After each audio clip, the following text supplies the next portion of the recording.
Ini tayo ng ulam using dowel electric kettle. Yan. Tapos saksak natin dito. Naka-on na yan. Then on natin itong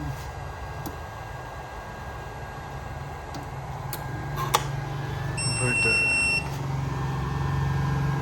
Maingay itong PPT ko kasi service din. So yan, so far this is 4S35P, roughly 155 AH, pero kaka-upgrade ko lang into 4 gauge na wire. Ito 4 gauge. So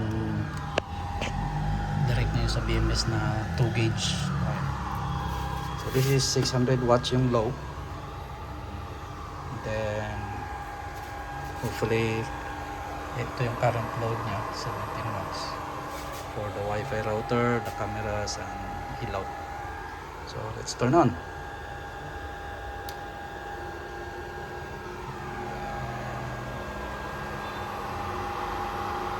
Load niya, 400 watts.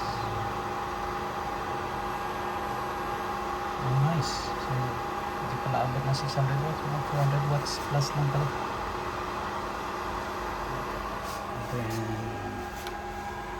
try natin with my gun. Iinit. Siguro mas maunang iinit itong 6 gauge na wire ng inverter. 12 volt system pa, so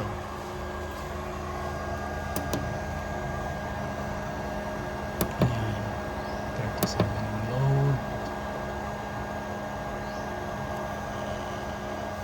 from 13.3 kanina naging 12.5 na lang battery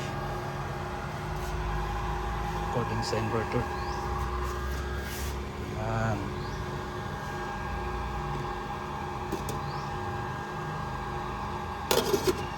Ayan, siguro mga 5 minutes. So testing natin.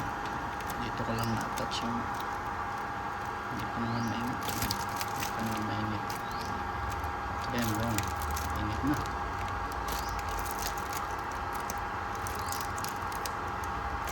Init.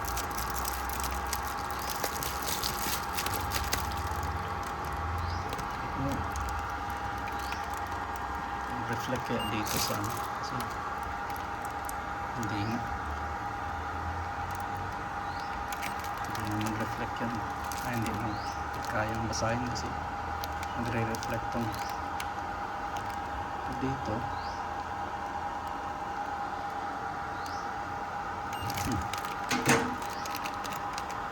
Init.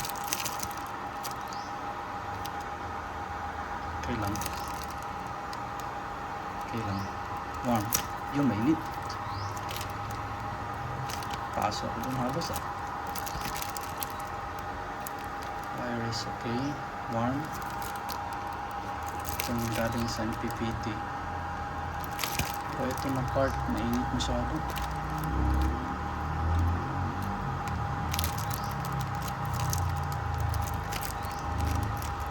Mainit masyado.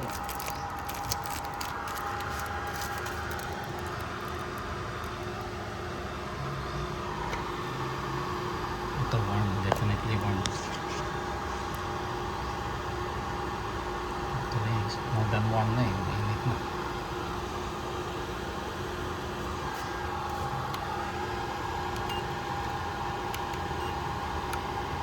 Mga 44 degrees. Ito isa is 44 degrees. So I'm worried here. Dito na part hindi talaga mag-register. Kung mainit siya hindi ko halos mahawakan. Ito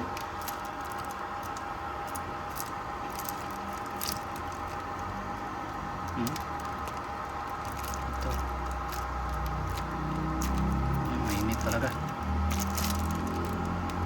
Dito it's fine.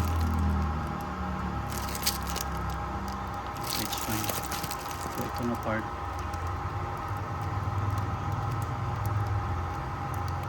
Ito na part is fine. Itong strip kailangan ko siguro palitan to. Pero bakit dito sa kabila? Yung sa B negative 1.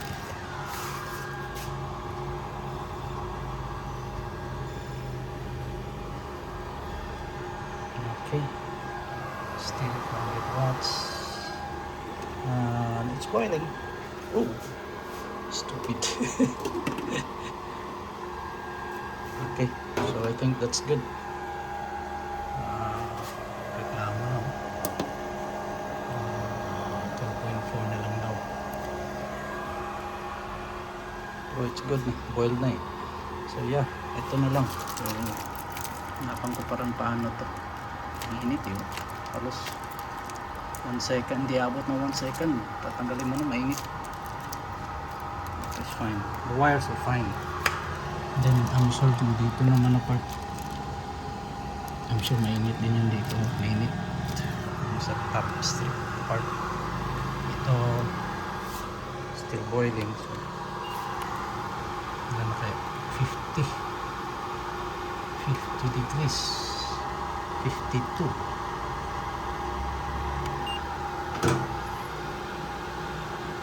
Yeah.